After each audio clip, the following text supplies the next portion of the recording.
the Bosch 4000 portable table saw, and it's mounted on a Bosch TS2000 folding wheeled stand. So it's a full-featured contractor worksite saw. I put the wing extensions on it.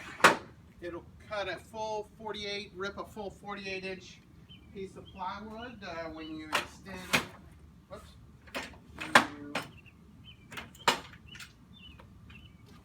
This extends.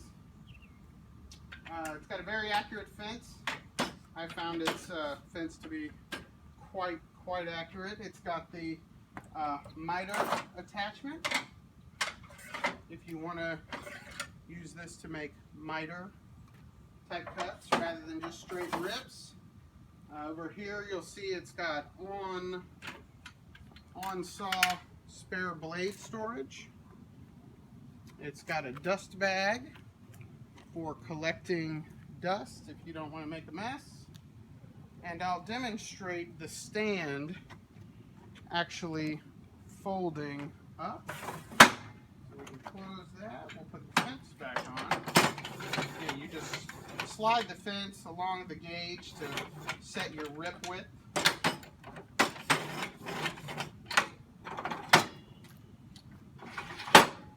Now, to actually fold the stand up, it's very simple. If you come over here, you'll see this red handle. And all we have to do, we'll remove our dust bag, is turn the handle, and it's on the stand. You can roll it around. It very easily loads inside a pickup. You get back on site, set it up, pull the red handle, and you're ready to rock and roll. And that's pretty much it.